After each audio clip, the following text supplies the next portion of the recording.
Welcome to the Deep Dive. We're the show that takes complex topics, digs through the research, and brings you the key insights. Today we're tackling something many of you, especially if your parents or teachers, might recognize, maybe even instinctively. It's often called the model minority myth. Sounds kind of positive, right? Like a compliment. But like a beautifully wrapped gift with something pretty thorny inside, it carries some significant, often hidden harms. Okay, let's unpack this a bit. Think about it. You've probably bumped into this idea somewhere, maybe in the staff room or at a parent-teacher night, or possibly even within your own family or community circles. It's that, common stereotype about Asian Americans. The assumption that they're inherently brilliant, especially in math and science, that they're just naturally high-achieving academically, definitely heading for successful careers, probably in STEM or medicine, and always sort of financially secure and moving up. You might have heard a teacher, maybe even yourself, assume an Asian American student is a whiz kid in math before you've even seen their work. Or perhaps you've heard stories about amazing academic results in the community used as proof of, sheer hard work and dedication. But here's where it gets really interesting, and honestly a bit concerning. This whole success story narrative, while it might sound like praise, is actually this complex and frankly quite insidious thing called the model minority myth, or MMM. And despite looking positive on the surface, it brings with it serious harms, often hidden harms that affect real people, especially the students and families you work with or live among. Our sources, like the Annie E. Casey Foundation, they make it really clear, this constant expectation from teachers, peers, even family, that you have to be a high achiever. It creates immense psychological stress, a real pressure cooker for young people. It's like a badge of honor, more like a heavy burden. Exactly. And what's fascinating and really problematic is how something that looks like a compliment functions as, well, a damaging racial framing. The model minority myth, just like all stereotypes, even the ones that seem positive on the face of it, it unfortunately flattens everything. It erases the incredible individual differences within this huge, diverse group of people.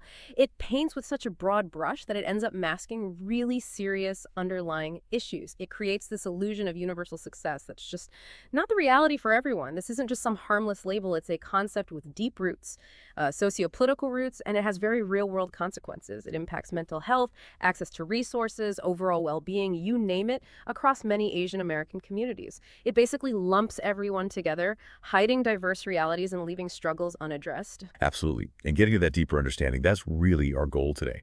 Our mission for this deep dive is to really explore the origins of this myth, look at its wide-ranging impacts, uncover the hidden truths it often conceals, and most importantly, discuss in concrete terms how it affects students and families, the ones in your classrooms, in your neighborhoods. We want to equip you, whether you're a parent navigating your child's world or a teacher shaping young minds with the understanding, and crucially, with actionable strategies to maybe lessen its negative effects. We'll be drawing on some excellent sources, including a really specific, insightful study focused on Korean immigrant families to give you a comprehensive, nuanced picture. Yeah, to really get the weight of this, the function of the model minority myth, you have to go back to its beginnings. Because this term, it didn't just spring up organically, not at all. It was quite deliberately constructed, placed into the public conversation with intent. The term model minority itself was first coined by a sociologist, William Peterson, back in 1966. It was in a New York Times Magazine article titled something like "Success Story, Japanese American Style." And in it, Peterson specifically praised Japanese Americans for their, quote, success and their resilience, especially how they seemed to overcome the incredible hardship of the WWII internment camps to thrive in America. He pointed to things like low crime rates, high levels of education, economic stability. But, and this is crucial, this praise wasn't just praise. It came with a hidden and frankly quite damaging agenda. Peterson's article, remember, was published right in the middle of the civil rights movement. So his glowing picture of Japanese American success was implicitly and sometimes explicitly used to criticize other racial minority groups, particularly African Americans. The underlying message was sort of, if Japanese Americans could achieve success through hard work, education, and assimilation alone, despite facing intense discrimination, then the struggles of other groups must be their own fault, right? Not because of systemic racism or institutional barriers. It was a classic tactic, a racial wedge, designed to divide communities of color and really to deflect attention from the very legitimate demands for justice coming from the civil rights movement. Sources like Pew Research, Psychology Today, the Center for American Progress, they all point to this intentional wedge strategy. It essentially gave people in power an easy out. Look, they could say, if they can do it, why can't everyone else? which completely ignores the centuries of unique history, the systemic barriers, the different social contexts faced by other groups. It wasn't just about praising one group, it was about shifting blame and undermining the whole movement for racial equity. And this myth quickly became this powerful tool to push ideas like colorblindness, the idea that race doesn't matter anymore, we should just ignore it. And also this deeply flawed concept of American meritocracy, the belief that anyone can succeed just based on individual effort, implying structural barriers just don't exist or aren't significant. This directly dismissed the reality of racism, of systemic oppression. Scholars like Wu, Poon, and others have really laid this out meticulously. The narrative was seductive because it was simple. Work hard, keep your head down, don't cause trouble, and you'll make it. If you don't, well, that's on you, which conveniently allowed society to kind of ignore the deep-seated biases that were holding so many people back. And you can trace this kind of historical reframing back even further, actually. Think about World War II. Chinese Americans who had faced decades of brutal discrimination and exclusion, like the Chinese Exclusion Act, suddenly they were portrayed as the good Asians, loyal allies, often through propaganda, explicitly contrasting them with the bad, demonized Japanese enemy. Then after the war, Japanese Americans, many just released from those devastating internment camps, their image needed rehabilitation. This often happened through narratives emphasizing patriotism, their sacrifice, like the famed 442nd Regimental Combat Team. But this rehabilitation often came with instructions, both explicit and implicit, to assimilate quietly into white society, to be the quiet American, the quietly successful group. These narratives conveniently glossed over the immense injustice they had just faced and continued to face, basically erasing systemic problems and promoting a very selective, convenient version of history. Wow. That's pretty calculated. Using one group's story or a version of it to undermine another's struggle and divert attention. It's quite something. And that really brings us to where it gets super interesting, especially for parents and teachers trying to understand this. When we talk about the socio-political implications of calling it a myth, it's not just saying it's untrue. It actively, intentionally dismisses the very real existence of racism and systemic oppression. Wu and Pew research really nail this point. It works by positioning Asian Americans almost as like a buffer group, or that wedge you mentioned, placed strategically between white communities and other minority groups, like Black and Hispanic communities. And this isn't just about how individuals see each other. It's a major political maneuver. It has huge consequences for how we even talk about race and opportunity in America. By suggesting that one group, Asian Americans, can succeed mainly through hard work and fitting in, the myth implicitly criticizes other minority groups. It downplays or even denies the systemic racism and discrimination faced by all non-white communities, though maybe in different ways. It basically argues, if some can achieve success, then the struggles of others must be their own fault, not the system's fault. It shifts the blame from structures of power right onto individuals. That political divisiveness is such a critical function of the myth. It props up that colorblind ideology, the idea that racism is over, we're past it, everyone has an equal shot now. But that framework denies ongoing systemic racism, historical injustices, the barriers that disproportionately affect different communities of color. It's just not reality. The supposed success of this model minority is then held up as proof, like Exhibit A that the American dream is equally available to everyone. And that justification gets used to argue against things like affirmative action, or to cut social programs, dismiss protests against racial bias, resist policies aimed at creating real equity. We saw a really clear and sometimes uncomfortable example of this division playing out, didn't we? Between about 2014 and 2016, when a vocal group of Asian Americans actually aligned with conservative groups against affirmative action policies. They filed federal complaints claiming discrimination at universities like Harvard, arguing that race-conscious admissions hurt Asian American applicants. But that narrative often ignored the bigger picture, right? The broader systemic issues of educational inequality, and also the huge diversity within the Asian American community itself. It effectively made some Asian Americans sort of instruments in a larger political fight about race and opportunity. And, maybe inadvertently, it perpetuated the very myth that erases their own community's internal struggles and complexities. It's deeply tangled. It really is tangled. So knowing this myth was intentionally created, used as a political tool, it begs a really important question, especially for educators and parents trying to see the whole child. What exactly is this model minority success story hiding? Because the very idea of a single, unified Asian community, it's just wrong. It's dangerously misleading. Asian Americans are not a monolith, not even close. We're talking about at least 43 distinct heterogeneous communities, each with unique languages, different religions, incredibly varied sociocultural backgrounds that shape their lives profoundly, and their immigration histories. They vary hugely, leading to vastly different experiences, opportunities, disparities and challenges when they arrive in the U.S. Think about this contrast.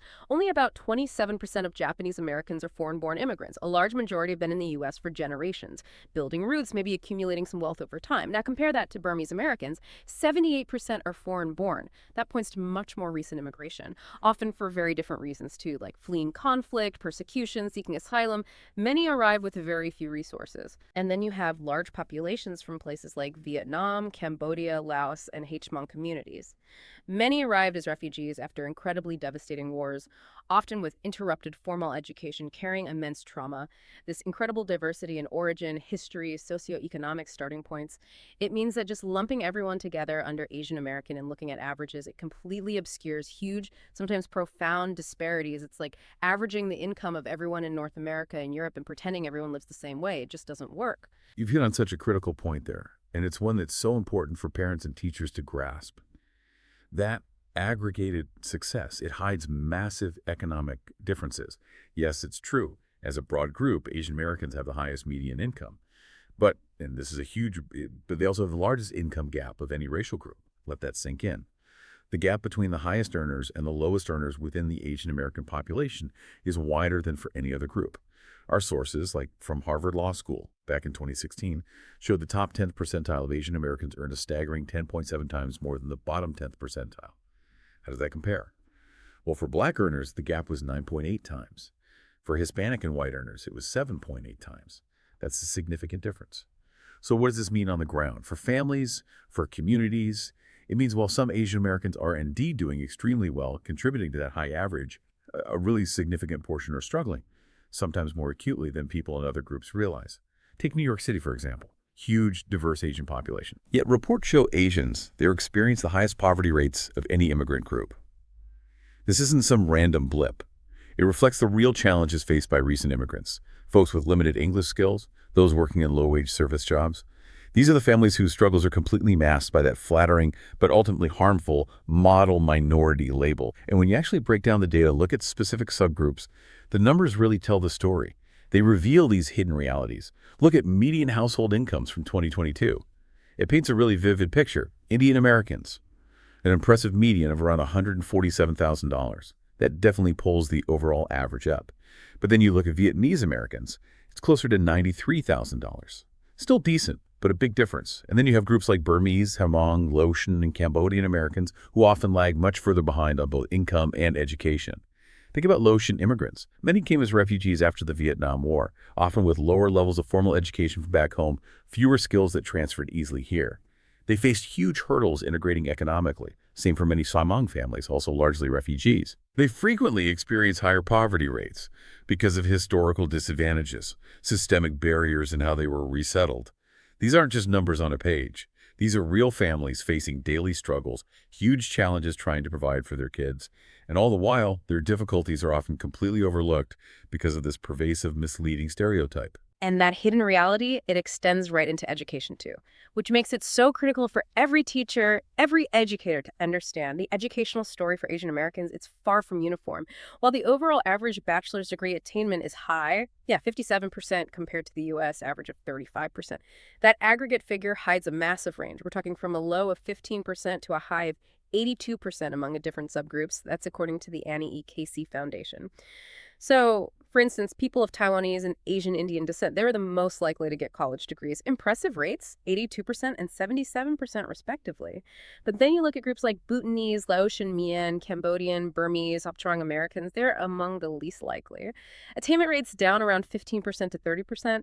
For these communities, you have factors like interrupted schooling and refugee camps, significant language barriers, lack of familiarity with the U.S. education system, maybe immense pressure to work and support the family financially. Higher education can seem like a distant dream, not a given path. And this is so crucial for teachers if you assume all Asian students are academic superstars because of the myth. It means the ones who are struggling financially, academically, emotionally, they get overlooked. They don't get the support they desperately need. They might be dealing with huge challenges at home or in school, but because of the stereotype, their needs just fly under the radar. Worse, they might internalize it, thinking they are the failure, rather than recognizing the systemic issues or the lack of support. And it's also worth noting, even when we look at college graduates, there are still nuances. For instance, one source, Dismantling the Model Minority Myth, points out that white adults without a college degree can sometimes earn more over their lifetime than certain Asian adults who only have a high school diploma. Specifically, the median lifetime earning for white high school grads was cited as $1.69 million, compared to $1.36 million for Asian adults with the same level of education. This just further shows how the model minority narrative really oversimplifies economic and educational success. It often ignores how race, class, access to resources all intersect and shape real outcomes. The idea that just getting a degree is the great equalizer. It doesn't fully capture the complex economic reality for all Asian American subgroups, especially when you factor in things like potential racial bias and hiring or wage gaps. So, pulling all this together, what does this actually feel like for the kids, for the students in our classrooms, the children in our homes? This myth isn't just abstract statistics or history. It creates this intense daily pressure cooker, both internal and external. You've got these deeply ingrained family and cultural expectations, right? Often tied to the huge sacrifices parents made immigrating, their hopes, their dreams for a better life, often pinned directly onto their children's success. Then you layer on top of that these pervasive societal stereotypes we've been talking about. The result. It's often a truly crushing weight for young people. Can you imagine growing up with the implicit message that anything less than perfection in school, or choosing a career path outside the approved list, STEM, medicine, law, maybe engineering, that choosing something different or even just struggling could be seen as a personal failure, as letting down your family, maybe even betraying your parents' sacrifices? Students often feel this profound sense of obligation, a heavy responsibility to excel. They fear disappointing their families if they stumble, if they admit they need help, or if they dare to pursue their own passions in, say, arts or humanities. This can lead to intense stress, chronic anxiety, deep feelings of shame. Their self-worth gets all tangled up with their achievements, with external validation, instead of being rooted in who they are as unique individuals. It's a heavy, often silent burden. And these relentless pressures, they have incredibly serious consequences for mental health, often consequences that go completely unnoticed precisely because of the myth's rosy picture. This constant burden to achieve, to conform, it leads directly to heightened stress, chronic anxiety, depression, significant burnout among Asian American youth. Tragically, studies have even drawn links between the model minority myth and higher rates of suicide within this demographic. It's heartbreaking. For example, our sources from Centering Culture and Mental Health, they show that older Asian American women have the highest suicide rate compared to women from all other racial backgrounds. Around 6.57 suicides per 100,000 for women 85 and over. Compare that to 3.27 per 100,000 for their white counterparts. That's a stark difference. Suicide rates for Asian American men also peak in old age, which is different from Latino and African American men, whose rates tend to decrease with age. This pattern suggests there are unique stressors at play, maybe isolation, cultural shifts, the cumulative weight of unmet expectations over a lifetime, and cultural and linguistic factors. They play a huge role in how these struggles even get talked about, or if they get talked about at all. Many older Asian Americans, for instance, might report symptoms physically, psychosomatically. Things like constant headaches, trouble sleeping, chronic fatigue, stomach problems. They might say, I can't sleep, instead of, I feel depressed. Because in some cultural contexts, mental health issues carry enormous stigma. In fact, in some languages, like Usmong, there isn't even a direct translation for our Western concept of depression. Think about that, how incredibly difficult it makes it for someone to even articulate what they're feeling.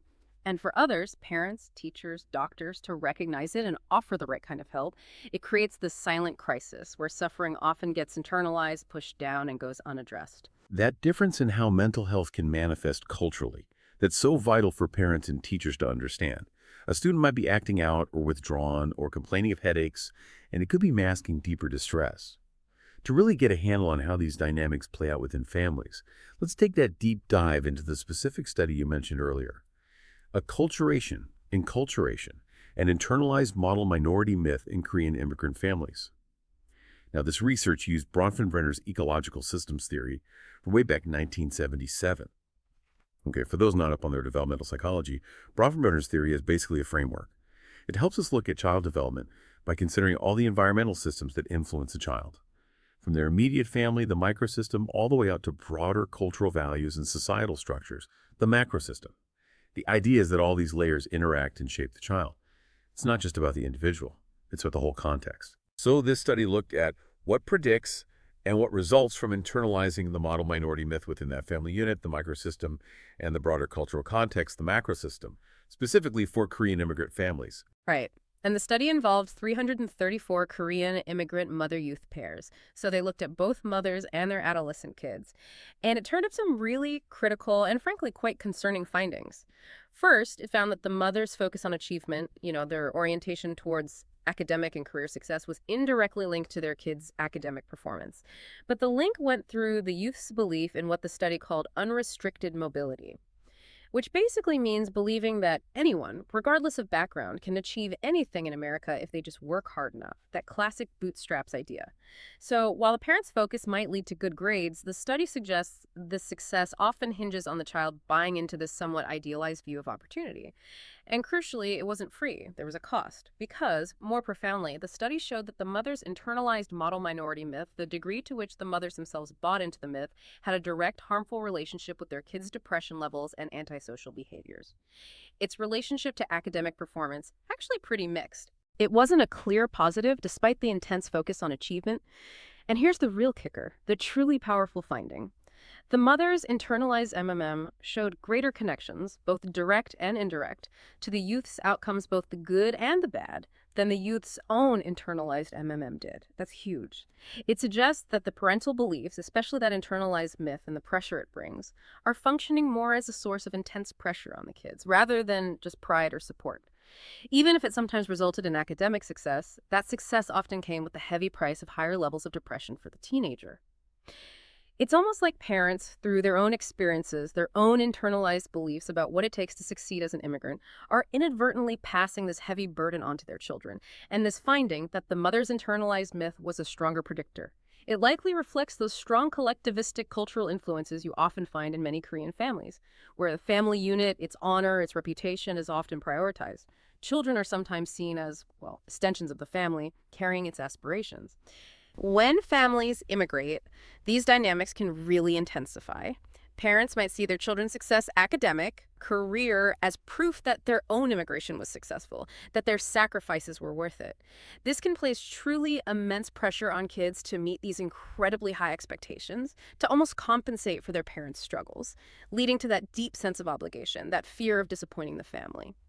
Now, add in potential challenges like gaps in acculturation between parents and kids, maybe communication difficulties. The psychological toll on the children can become enormous, a constant internal struggle. And what's also really telling from this study, the youth's own level of acculturation or inculturation, basically, how much they engaged with mainstream American culture versus their ancestral Korean culture, wasn't directly related to their own internalized MMM. What does that suggest? It implies the message of the model minority myth is just so pervasive. It's everywhere in society. Mainstream media, schools, maybe even reinforced within some ethnic communities. Young people seem to absorb it regardless of their specific cultural orientation, regardless of how connected they feel to either culture. It just underscores how deeply embedded this myth really is. It becomes this almost unavoidable societal expectation shaping their identity. Wow. Okay, so if we connect all of that to the bigger picture, it starts to make sense why Asian American communities often face such significant hurdles in getting mental health support, even when that pressure cooker we talked about becomes unbearable. First off, there's often a powerful stigma around mental health, deeply tied to cultural beliefs. Many older Asian Americans, for instance, might hold a more holistic view of health. That rigid separation between mind and body common in Western medicine, it just doesn't resonate the same way. They might not see mental illness through that Western medical lens like a distinct brain disease. Instead, they might view these conditions as stemming from other factors, maybe family problems, physical illness, bad luck, even cultural clashes. So what does this mean practically? It often means they prefer seeking help from traditional healers, maybe religious leaders, or leaning on informal support systems like close friends or family, rather than going to a Western-trained therapist or psychiatrist. There can also be a really strong reluctance to hospitalize a family member for mental health issues because of the deep shame and stigma it could bring onto the whole family unit. For a parent or teacher, knowing this context is vital. A child might be suffering silently, or their family might be trying to find support in ways that aren't immediately obvious to you. And this delay in getting professional help can sometimes make things worse. And beyond the cultural beliefs, you have these really practical barriers, things like language and literacy. They severely block access to programs and services that could potentially offer help. Just imagine trying to navigate a 20-plus page application for benefits, filled with complex legal terms demanding lots of documents, proof of citizenship, social security numbers. Many immigrant families come from places where these kinds of public programs either don't exist or work totally differently. Mm. They might have limited formal education, limited English skills, maybe aren't comfortable with computers. Even seemingly simple questions like, how many children do you have? Can be tricky if some family members live overseas or if people move in and out of the household. And agency websites, mostly English. Spanish materials are getting better, but resources in other Asian languages, often severely lacking. This forces families to rely on untrained interpreters, friends, neighbors, sometimes even their own young children, which creates huge risks for confidentiality, for accuracy. Plus, it puts an unfair burden on kids to translate really sensitive family stuff. Even those phone interpretation services, while they exist, can be clunky, impersonal, and lack the privacy needed for talking about mental health or personal struggles. And then there's this layer of deep-seated fear and mistrust of government systems among many immigrant families. This is huge, especially for families with mixed immigration statuses where maybe parents are undocumented but kids are citizens, or for refugees who fled persecution. They might actively avoid any public program, even ones they're legally entitled to, because they're terrified of immigration enforcement. Policies like 287G agreements or the Secure Communities program, which essentially deputize local police to act like immigration agents, they've created this pervasive climate of fear. The feeling is that any interaction with a government official, whether it's at the doctor's office, the school, the social services agency, could potentially lead to them or their family members being reported to immigration authorities, could lead to deportation. This climate of fear, it's especially strong in states with aggressive enforcement. It leads families to avoid getting needed health care, needed social services. They might not report crimes. They might even hesitate to send their kids to school regularly. It's a terrible catch-22. The very systems designed to help are seen as potential threats to keeping their family together and safe. For instance, immigrant parents might not apply for benefits for their U.S.-born kids, even if the kids are eligible. If other foreign-born children in the family aren't, why? To avoid showing favoritism, or simply to avoid drawing attention to their mixed status household. And refugees, even though they often have broader eligibility for benefits on paper, face intense barriers. Language, literacy, cultural differences, sure, but also deep trauma from past experiences with government officials back home. Makes them incredibly wary, hesitant to trust new authorities. And to make matters even worse, the support systems themselves are often just tragically inadequate. They suffer from chronic underfunding and a real lack of culturally competent care. Funding for outreach, specifically to immigrant populations, has been cut significantly over the years. State budget pressures, shifting priorities. This has forced many vital community-based organizations, the ones really on the front line serving immigrant families, to merge service areas, cut back on what they can offer. Fewer people get help. Those who do often face long waiting lists, less comprehensive support. Plus, most clinicians, even dedicated, well-meaning ones, simply haven't received adequate training in how to assess or treat race-based trauma. That's a critical need for so many people from racially minoritized communities who have faced discrimination, microaggressions, systemic injustice throughout their lives. And the model minority myth. It plays its own insidious role here, too. By feeding this false narrative that Asian Americans don't have significant social or mental health problems, it directly contributes to a lack of funding. A lack of resources being allocated for culturally appropriate mental health care programs tailored to the diverse needs of this population. It's this vicious cycle, isn't it? The myth creates immense pressure and mental health challenges, but at the same time, it helps deny the very resources needed to address those challenges, leaving countless individuals, countless families struggling alone, often in silence. Okay. So with all of that context, all of that weight, what does this mean for you? For the parents listening, the teachers tuned in, who genuinely want to make a positive difference. For parents, maybe the most fundamental, the most vital thing is to really lean into fostering unconditional love, prioritizing your child's overall well-being above external achievements, loving your kids for who they are, their unique quirks, their interests, their struggles, not just for their grades or how they stack up against others. This kind of unconditional love, it's the foundation. It builds real confidence, deep resilience, true self-worth. It teaches them their value is inherent. It's not tied to what they achieve or which college they get into. So what does that look like day to day? It means creating a home where their worth isn't dependent on their successes. For example, when your child messes up, maybe gets a bad grade, makes a poor choice with friends, try responding with empathy first. Curiosity, not disappointment or anger. Instead of, why did you get such a low grade? Maybe try, I can see this grade is disappointing for you. That must feel tough. What do you think happened? What could help next time? See how that validates their feelings. And it empowers them to think about solutions rather than just feeling ashamed. And crucially, celebrate the effort. Celebrate the process, the growth, not just the final result. Instead of only praising the A+A, acknowledge the hard work that went into studying, regardless of the score. Wow, I'm really proud of how much effort you put into preparing for that test. That kind of dedication, that perseverance, that's what really counts. That teaches them that resilience and learning are more valuable than just hitting perfection every time. And this one can be hard, but allow them to learn from natural consequences sometimes, in safe ways, if they forget their homework. Resist the urge to rush it to school for them. Let them experience the consequence of not having it. It helps them learn responsibility, planning. The key is consciously balancing those high expectations we all have with unconditional acceptance. Help your kids tune into their own values, their own goals, what genuinely excites them, what fulfills them. Help them prioritize that over the external pressures from school, peers, or society. Really empower them to find and follow a path that makes them genuinely happy and well-adjusted. That raises such an important question for educators, too. What can we, as teachers, actively do in our classrooms to push back against this myth, to dismantle it brick by brick?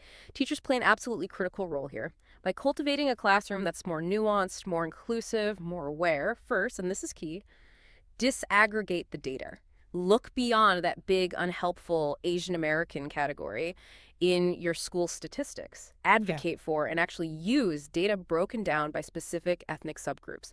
Don't assume all Asian students are cruising academically, because that assumption means struggling students, especially those from refugee backgrounds, lower income families get completely missed.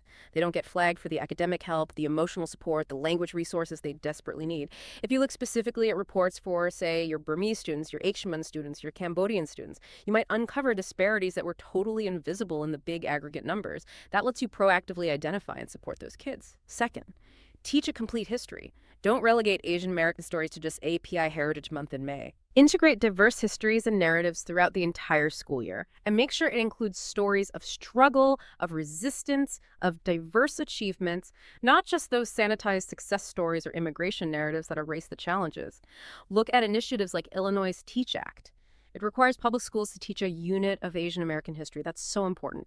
Bring stories to life.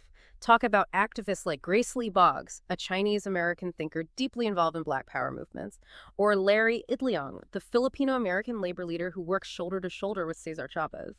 Yuri Kochiyama, a Japanese American activist who fought for so many different civil rights causes. And don't shy away from the hard parts. Talk about historical injustices like the murder of Vincent Chin, whose death galvanized the Pan-Asian American civil rights movement. This gives students a much richer, more complex understanding of their history and the ongoing fight for justice. Third, challenge stereotypes in real time. When the model minority myth or any generalization pops up in your classroom, maybe from a student, maybe even in the curriculum materials, address it directly. Constructively. Use it as a teachable moment. Explain why stereotypes, even seemingly positive ones, are harmful. Encourage more nuanced thinking. For example, if a student says something casual like, "Oh, of course she's good at math, she's Asian," pause the conversation. You could say something like, "That's an interesting thought, but let's remember, everyone learns differently. Assuming someone is good or bad at something based on their background can actually put unfair pressure on them or make them feel misunderstood. What usually makes someone good at math is things like practice and hard work, not their ethnicity. In this classroom, we celebrate everyone's effort and individual talents." See? It corrects the misconception, but it also teaches the whole class about empathy, critical thinking, and avoiding assumptions. Fourth, provide individualized support. Adapt how you teach, what materials you use to meet diverse learning needs. This is super important for Asian American students who might be struggling but feel hesitant to ask for help. Maybe because of cultural norms, language barriers, or just that pressure to live up to the model minority image. Proactively offer extra help. Tutoring, mentoring, maybe connect them with counseling resources. Quietly check in with students you notice seem withdrawn or whose performance dips. Build trust so seeking help feels normal, not like failure. And finally, foster culturally competent environments, encourage open, respectful discussions about race and racism, advocate for and participate in DEI diversity, equity, and inclusion training for yourself and colleagues. Consistently celebrate the diversity within your classroom. Make sure your curriculum includes diverse figures, diverse texts. Create a space where every single student feels seen, valued, and understood for exactly who they are. Absolutely. And challenging this myth, it really extends beyond just the individual classroom or home, doesn't it? It requires broader advocacy, a collective pushback. As parents, as teachers, as community members, you can actively support diverse career paths for young people. challenge that intense pressure they might feel to only go into STEM or medicine. We need to validate and celebrate success in all its forms: creative industries, entrepreneurship, the arts, social work, teaching, humanities. Value comes in many ways, not just high salaries or prestigious titles. Encourage kids to explore what truly lights them up and support those choices wholeheartedly. You can also advocate for policies and programs that tackle those structural barriers we talked about, things that make it hard to get support, like ensuring access to affordable health insurance, making sure there are enough healthcare providers who understand different cultural backgrounds, especially in immigrant communities. These are often huge roadblocks. It might mean contacting your elected officials, supporting community organizations doing this work, or even just raising awareness among your friends and neighbors. And push for culturally relevant professional development for all educators.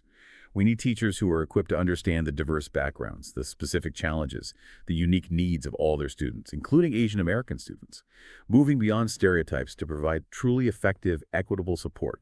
As the hashtag Stop Asian Hate movement really highlighted, it takes both hard power, like laws and policies, and soft power. Things like art, sharing knowledge, comedy, telling stories, performance. These are all crucial for raising public awareness, fighting hate, and uplifting the entire Asian American and Pacific Islander community. By working on all these fronts in our homes, our schools, our communities, we can collectively start to dismantle this harmful myth and build a more equitable, more supportive, and truly inclusive world for all kids to thrive authentically. So today, we've really dug into how this model minority myth, which can seem like a compliment on the surface, is actually a deeply harmful stereotype. We've seen how it erases the incredible diversity within Asian American communities, how it creates immense psychological pressure on students and families, contributes to serious mental health struggles, and throws up major barriers to getting needed support.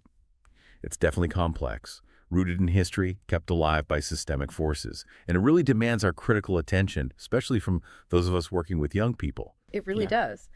And this raises such an important question for all of us, doesn't it? If we genuinely value the well-being and the full potential of every single child, we have to move beyond these simplistic, often damaging narratives.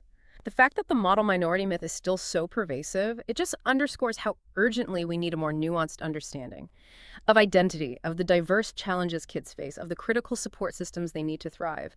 It really challenges us all to look past those surface level assumptions, to truly see and hear and try to understand the individual stories behind the labels, behind the statistics, to make sure no child's struggle gets ignored because of a misleading, harmful stereotype. So as you reflect on this deep dive, maybe mull over this thought. What if we started to redefine success?